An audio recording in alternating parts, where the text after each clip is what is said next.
আসসালামু আলাইকুম রহমতুল্লাহি ওবরকাতুহু। সম্মানিত দর্শক, আজকের এই ভিডিওতে দুটো বিষয় নিয়ে পর্যালোচনা করব। প্রথম বিষয়টি হলো উপদেষ্টা মণ্ডলীর মধ্য থেকে ডক্টর মোহাম্মদ আসিফ নজরুলকে টার্গেট করে এনসিপির নেতৃবৃন্দ বলার চেষ্টা করছেন যে এই ভদ্রলোক প্রথম দিন থেকেই প্রধান উপদেষ্টা হওয়ার তার যে খায়েশ, সেই খায়েশ ছিল এবং সে কারণে তার সেই অভীষ্ট লক্ষ্যে পৌঁছানোর জন্য, অর্থাৎ প্রধান উপদেষ্টা হওয়ার জন্যে তিনি সরকারের মধ্য থেকে এরকম একটা গ্রুপিং করছেন, লবিং করছেন, যাতে করে ডক্টর মোহাম্মদ ইউনূসের সরকার ব্যর্থ হয়, তার প্রধান উপদেষ্টা হওয়ার পথ প্রশস্ত হয় এবং এই অন্তর্বর্তীকালীন সরকারের যে যদি কোনো টার্মাইল হয়, পরিবর্তন হয়, সেই পরিবর্তনে যেন জনাব আসিফ নজরুল তিনি যেন প্রধান উপদেষ্টা পদে বসতে পারেন। এই জন্য তিনি ডক্টর মোহাম্মদ ইউনূস এবং তার যারা আপনজন রয়েছেন তাদেরকে নানাভাবে হয়রানি করার জন্যে, অপদস্থ করার জন্য, ব্যর্থ করার জন্য তিনি তার যে লোকজন রয়েছে সেই লোকজন থেকে শুরু করে সবাইকে তিনি নানা রকম সুযোগ সুবিধা দিয়ে যাচ্ছেন। এই বিষয়টির কতটুকু বাস্তবতা রয়েছে, সত্যতা রয়েছে, মিথ্যা রয়েছে, এই বিষয়টি নিয়ে আলোচনা করব। ডক্টর আসিফ নজরুল আমাদের ডিপার্টমেন্টের বড় ভাই, ল ডিপার্টমেন্টের বড় ভাই এবং একই সঙ্গে আমার শিক্ষকও বটে। আমি যখন মাস্টার্স করি ঠিক সেই সময়টাতে তাকে আমরা একেবারে অল্প সময়ের জন্য পেয়েছিলাম, যদিও আমি তার কোনো ক্লাস করি না বা করিনি কখনো। এর কারণ হলো আমার যে স্টাডি, সেই স্টাডিতে যখন মাস্টার্সে আমি পড়ি তখন আমি রীতিমতো ব্যবসা বাণিজ্যে একেবারে এতটা ব্যস্ত হয়ে পড়েছি যে মাস্টার্সের কোনো ক্লাসে আমার আসলে অ্যাটেন্ড করা হয়নি, কেবলমাত্র গিয়ে পরীক্ষাগুলো দিয়েছি। তো যার জন্য ডক্টর মোহাম্মদ আসিফ নজরুলের ক্লাসের যে মাধুর্যতা সেটা আমার উপভোগ করার সুযোগ হয়নি। কিন্তু ডিপার্টমেন্টের বড় ভাই হিসেবে তার সঙ্গে আমার সেই ছাত্র জীবনে খুব কম কথাবার্তা হয়েছে, কিন্তু পরবর্তীতে পেশাগত জীবনে সাংবাদিক হিসেবে, তারপরে সংসদ সদস্য হিসেবে বিভিন্ন টক শোতে আলোচনা করতে গিয়ে তাকে আমি সহকর্মী হিসেবে পেয়েছি, সভা সমিতি, সেমিনার, এরবার কিছু সামাজিক অনুষ্ঠানও আমাদের সঙ্গে দেখা সাক্ষাৎ কথাবার্তা বহুবার হয়েছে। তো ফলে তাকে যেভাবে আমি চিনি, তার যারা সমালোচক তাদের অনেকেই হয়তো তাকে ওইভাবে চিনেন না। ডক্টর আসিফ নজরুল এক বর্ণাঢ্য এবং বিচিত্র চরিত্রের মানুষ। আমি তার ব্যক্তিগত জীবন নিয়ে কোনো আলোচনা করতে চাই না, এটা একান্ত ব্যক্তিগত বিষয়। কিন্তু তার কর্মজীবন, সেই কর্মজীবনের বর্ণাঢ্যতা তার সমবয়সী যারা আছেন তাদের মধ্যে নেই বললেই চলে। যদি প্রথমে চিন্তা করেন, তিনি ঢাকা বিশ্ববিদ্যালয়ে আইন অনুষদের ছাত্র। আপনারা জানেন যে এখানে খুব ভালো রেজাল্ট না করা হলে আইন বিভাগের শিক্ষক হওয়া অসম্ভব। তো অন্যান্য যারা আইন বিভাগের শিক্ষক হওয়ার টার্গেট নিয়ে পড়াশোনা করতেন তারা কেবলই শুধু রাত দিন লেখাপড়া লেখাপড়া লেখাপড়া। অনেকের মাথার মধ্যে উকুন হয়ে যেত, মুখে অবিন্যস্ত দাড়ি, তারপরও ক্লাসে ভালো ফলাফলের জন্য তাদের জীবন জীবিকা তছনছ হয়ে যেত। কিন্তু আসিফ নজরুল রেজাল্ট ভালো করেছেন, কিন্তু দিব্যি তিনি ঘুরে বেড়াতেন, সাংবাদিকতা করতেন, বিভিন্ন রকম সামাজিক সংস্থার সাথে, রাজনৈতিক সংস্থার সাথে তিনি একটা ঘনিষ্ঠভাবে জড়িত ছিলেন। আপনারা বিশেষ করে ৭১-এর ঘাতক দালাল নির্মূল কমিটি, সেই বিশ্ববিখ্যাত বাংলাদেশ তোলপাড় করা ৭১-এর রাজাকার এবং আল বদরদের বিচারের দাবি নিয়ে শহীদ জননী জাহানারা ইমাম যে দুর্বার আন্দোলন গড়ে তুলেছিলেন, সেই আন্দোলনের অন্যতম পুরোধা ব্যক্তি বা সেই গণ আদালত আন্দোলনের যে পুরোধা ব্যক্তি তিনি ছিলেন ডক্টর আসিফ নজরুল। এর বাইরে সাংবাদিকতায় তিনি সাপ্তাহিক বিচিত্রায় কাজ করতেন। বিচিত্রাকে বলা হয় বাংলাদেশের টাইম ম্যাগাজিন, অর্থাৎ সার্কুলেশন এটা দ্বিতীয় পর্যায়ে ছিল, চিত্রবাংলা ১ নম্বরে সার্কুলেশন ছিল বিচিত্রার জমানাতে। কিন্তু ইন টার্মস অফ কোয়ালিটি, অ্যারোস্ট্রিকেসি, তারপরে এখানকার প্রতিবেদনের যে মান, এখানে যারা চাকরি করতেন সেটা সাদাত চৌধুরী ছিলেন সম্পাদক, নির্বাহী সম্পাদক শাহরিয়ার কবির, চিফ রিপোর্টার ছিলেন এখানে কাজী জাওয়াদ, মইনুল আহসান সাবের ছিলেন এখানে সহকারী সম্পাদক, এবং আসিফ নজরুল এখানে ছিলেন স্টাফ রিপোর্টার, প্রতিবেদক। এটা যে সময়টার কথা বলছি সেই সময়টাতে একজন স্টাফ রিপোর্টার, তাও আবার চিত্রবাংলা না, ঠিক বিচিত্রার মতো পত্রিকাতে, ইত্তেফাকের মতো পত্রিকাতে বা ইনকলাবের মতো পত্রিকাতে, এটা এই সময় যারা সাংবাদিকতা করেন বা এই সময় যারা সাংবাদিকদেরকে মনে করে নানাভাবে যে এদের কোনো কোয়ালিটি নাই, তারা বুঝতে পারবেন না যে ওই সময়টিতে ৮০-এর দশকে আমাদের সংবাদপত্রে কারা চাকরি করতেন, কারা সম্পাদক ছিলেন, কারা প্রতিবেদক ছিলেন, এবং ওই সময়টাতে সংবাদপত্র কী ধরনের কর্তৃত্ব তারা দেখাতেন। দুটো উদাহরণ দিই। যেমন ধরুন ইত্তেফাকের একজন চিফ রিপোর্টার বা বিচিত্রার যিনি সম্পাদক, ডেইলি স্টারের সম্পাদক এসএম আলী বা অবজারভারের সম্পাদক বিশ্বাস করেন প্রেসিডেন্ট এরশাদ এদেরকে সরাসরি টেলিফোন করে কথা বলতে তার বুক কাঁপত এবং তিনি কখনো এই সাহস দেখাতেন না। ঢাকা বিশ্ববিদ্যালয়ে আসার জন্য যেভাবে এরশাদ সাহস দেখাতেন, একইভাবে এই যে সকল সাংবাদিকদের নাম বললাম এদের মতো অন্তত কয়েক ডজন সাংবাদিক বাংলাদেশে ছিলেন যাদেরকে জমের মতো ভয় পেতেন শাসকবর্গ। তো তেমনি পত্রিকার মধ্যে সবচেয়ে শীর্ষ অবস্থানে ছিল বিচিত্রা, সেই পত্রিকায় তিনি চাকরি করেছেন। তো বিচিত্রার প্রতিবেদক হিসাবে চাকরি মানে এরপর আসলে আর অন্য কিছু করার থাকে না। আবার যদি তিনি ঢাকা বিশ্ববিদ্যালয়ের লতে ফার্স্ট ক্লাস পেতে চান, প্রথম শ্রেণী পেতে চান, সেখানে আসলে তার অন্য কিছু করার সুযোগ থাকে না। দুটো কাজ একসঙ্গে তিনি করার পাশাপাশি আবার গণ আদালতের সঙ্গে সম্পৃক্ত ছিলেন। ফলে তার যে মেধা, তার যে যোগ্যতা, এটা অন্য সাধারণ মানুষের মতো নয়। তিনি একই সঙ্গে ত্রিমাত্রিক 3 ধারায় থেকে কাজ করার চেষ্টা করেছেন। তো কাজেই তাকে যে যাই মনে করুক, তাকে চৌদু বাঙালি, কদু বাঙালি, বেকুব, নির্বোধ, বেহিসাবি এরকম মনে করার কোনো কারণ নেই। আর সেই হিসেবে তিনি ইচ্ছে করলেই সেই প্রধান উপদেষ্টা হতে চাইবেন, উপদেষ্টা হতে চাইবেন, মন্ত্রী মিনিস্টার এমপি হতে চাইবেন। আমার কাছে সেটা কখনো মনে হয়নি তার সঙ্গে চলতে গিয়ে। জীবনে অনেক ঘটনা ঘটে, দুর্ঘটনা ঘটে, এটাকে অনেকটা অ্যাক্সিডেন্ট বলা যেতে পারে। যেমন শাহরুখ খানের একটা সাক্ষাৎকার দেখছিলাম, বলিউডের মেগাস্টার। তো তিনি মূলত সাংবাদিক হওয়ার জন্য পড়াশোনা করছিলেন, কিন্তু একটা সময় তার মনে হলো যে তিনি চলচ্চিত্র বানাবেন, বিজ্ঞাপন চিত্র বানাবেন। তো বিজ্ঞাপন চিত্র বানানোর জন্য সেই ব্যাপারে তিনি পড়াশোনা শুরু করলেন এবং সেটা করতে গিয়ে তিনি চলচ্চিত্রের সেই নায়ক হয়ে গেলেন। তো কিভাবে নায়ক হলেন এই কথা বলতে গিয়ে তিনি বললেন যে আমি আসলে যা হতে চেয়েছিলাম তা হতে পারিনি, কিন্তু এই নায়ক হওয়াটা আমার জীবনে একটা অ্যাক্সিডেন্ট।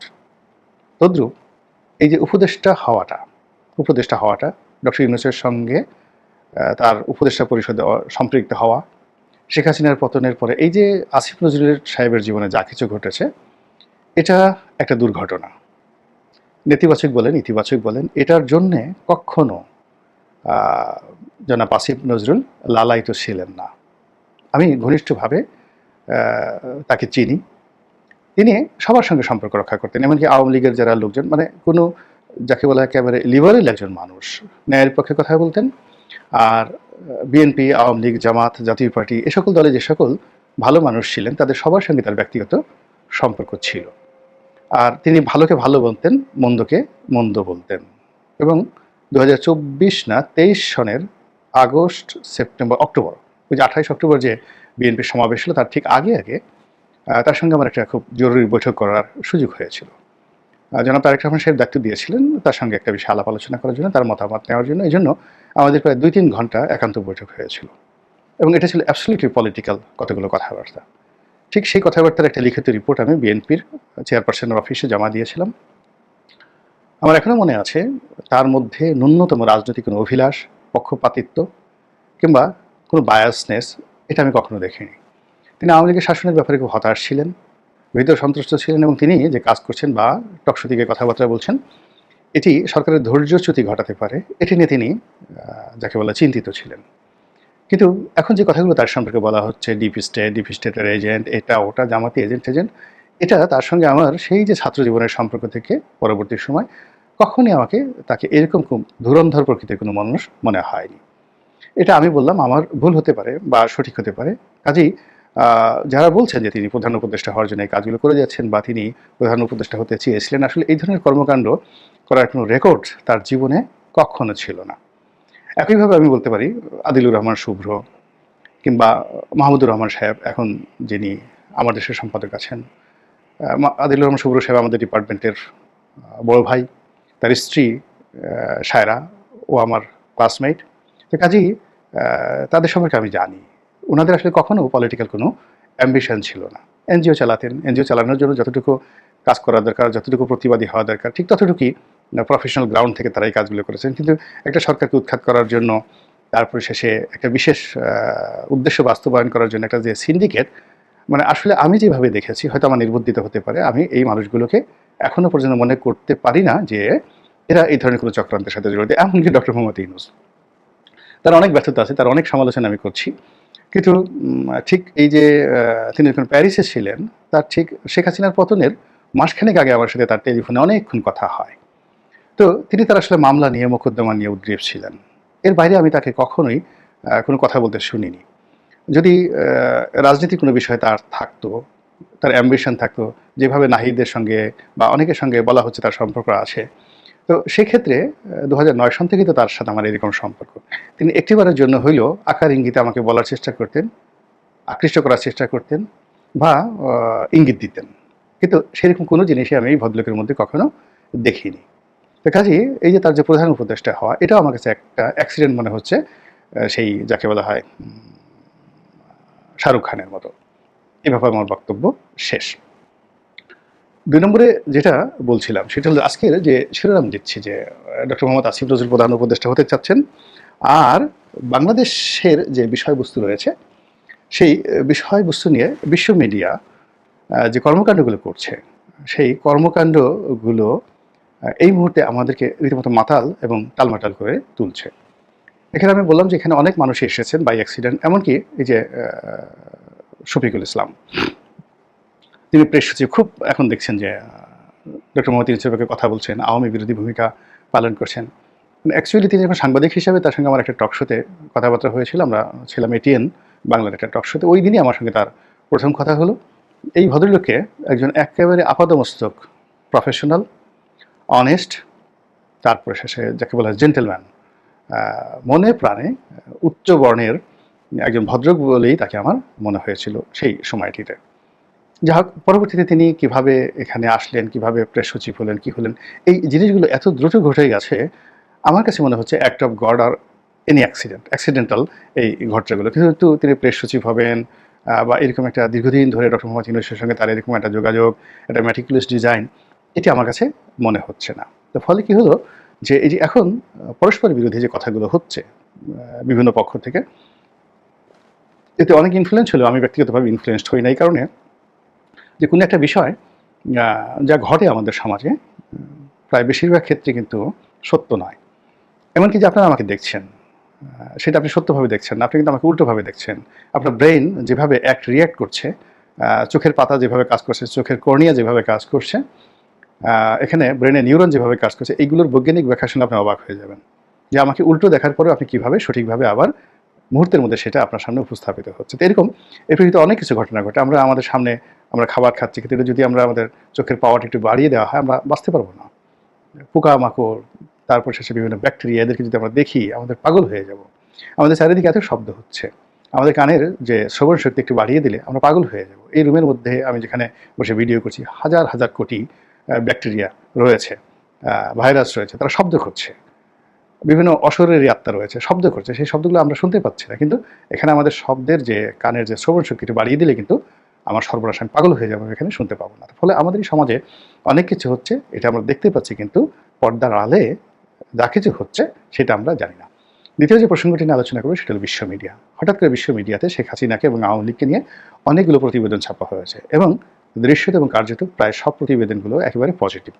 যে আওয়ামী লীগকে আমরা সবাই খরচের খাতায় ফেলে দিয়েছি, যে শেখ হাসিনা বাংলাদেশের রাজনীতি একেবারে অপাঙ্ক্তেয়, এবং আমরা এখন ধরে নিয়েছি যে এখানে বিএনপি, জামাত এবং ডক্টর মোহাম্মদ ইউনূস এবং এনসিপি, এর বাইরে কোনো রাজনৈতিক শক্তি নেই, কোনো বলয় নেই। আর অন্যান্য যারা ছোটো ছোটো রাজনৈতিক দল রয়েছে তারা এই মানে তিনটি বলয়, এনসিপি, তারপরে বিএনপি এবং জামাত, তাদের সঙ্গে একটা জোটবদ্ধ হয়ে এটা রাজনীতির একটা মেরুকরণ করার চেষ্টা করবেন। কিন্তু যখন আমরা আওয়ামী লীগকে প্রায় একেবারে বাদ দিয়ে দিয়েছি, তাকে ভারতে নির্বাসন পাঠিয়েছি, আওয়ামী লীগকে নিষিদ্ধ করে দিয়েছি, ঠিক সেই সময়টিতে হঠাৎ করে একেবারে পূর্ণিমার চাঁদের মতো বিশ্ব মিডিয়া যেভাবে শেখ হাসিনাকে আপহোল্ড করলো, যেভাবে তাকে তুলে ধরলো, এটা আমাদের বাংলাদেশি মিডিয়া একেবারে হজম করতে পারছে না। এবং শেখ হাসিনা বিরোধী যে সমস্ত লোকজন তারা রীতিমতো বেকুব হয়ে গেছেন, এবং অনেকে মৃদুমন্দ ভাষায়, দ্য ব্রিজ, ইংরেজিতে যদি আমরা বলি দ্য ব্রিজ, মৃদুমন্দ বাতাস প্রবাহিত হয়। তেমনি শব্দটা এরকম হলো যে আপনি সমালোচনা করতে পারছেন না, প্রতিবাদও করতে পারতেছেন না, প্রশংসা করতে পারছেন না। ঠিক সেই ক্ষেত্রে মানুষ মৃদু ভাষায়, ভদ্রলোকের ভাষায় যে সমালোচনা করে, ঠিক সেই জিনিসগুলি এখন সরকারের পক্ষ থেকে বলা হচ্ছে। দ্য ইন্ডিপেন্ডেন্ট, ব্রিটেনের সে বিখ্যাত দৈনিক পত্রিকা, তারপর রয়টার্স, বিশ্বের ১ নম্বর সেই সংবাদ সংস্থা, তারপরে হিন্দুস্তান টাইমস, ভারতের প্রথম শ্রেণীর দৈনিক, এর বাইরে রয়টার্সের বাইরে এএফপি, সে যে বিখ্যাত সংবাদ সংস্থা। এখন এই পত্রপত্রিকাগুলো এবং সংবাদ মাধ্যমগুলোতে আওয়ামী লীগ, ভবিষ্যৎ রাজনীতি এবং শেখ হাসিনাকে যেভাবে এনলাইটেন করা হয়েছে, হাইলাইট করা হয়েছে, এটি আমাদের এই বাংলাদেশে গত 14 মাস ধরে যে আওয়ামী বিরোধী ন্যারেটিভ তৈরি করা হয়েছে যে আওয়ামী লীগ একটা ঘৃণিত দল, একটা নিষিদ্ধ দল এবং এদের যুদ্ধাপরাধের দায়ে বিচার হচ্ছে, এই দলের অস্তিত্ব থাকবে না, কোনোদিন এই দলের নাম গন্ধও থাকবে না আগামী 100 বছর পরে। কাজেই এরকম একটা দলকে আবার সেই রাজনীতিতে পুনর্বাসন করার জন্যে, আবার শেখ হাসিনাকে ফিরিয়ে আনার জন্য, মানুষের মনের উপর প্রভাব বিস্তার করার জন্য এবং আন্তর্জাতিক অঙ্গনে শেখ হাসিনাকে তুলে ধরার জন্য এই আন্তর্জাতিক গণমাধ্যম যে কাণ্ডটি করলো, আমরা রাগের বশবর্তী হয়ে যেটা সর্বোচ্চ বলতে পারি সেটা হলো আমাদের সঙ্গে ইয়ার্কি করছে, ঠাট্টা করছে, আমাদের বিশ্বাসের সঙ্গে রীতিমতো ফাজলামো করছে। এখন আমরা কথা তো বললাম, আসলে কি আন্তর্জাতিক মিডিয়া ফাজলামো করছে বা করেছে কি না তা আমরা দেখতে পাবো এটা নভেম্বর মাস। ডিসেম্বরের 14-15 তারিখের মধ্যেই আপনারা রাজনীতির যে মেরুকরণ, সেই মেরুকরণে আন্তর্জাতিক সংবাদ সংস্থাগুলো যে প্রেডিক্ট করে এবং তারা যেভাবে প্রমোট করে তার একটা ফলাফল এই জাস্ট 1 মাস পরে আপনারা দেখতে পাবেন বা 1 মাস 10 দিন পরে দেখতে পাবেন বলে আমি মনে করি। মহান আল্লাহ আমাদের সবাইকে হেদায়েত দান করুন এবং হেফাজত করুন। আসসালামু আলাইকুম ওয়া রাহমাতুল্লাহি ওয়া বারাকাতুহু।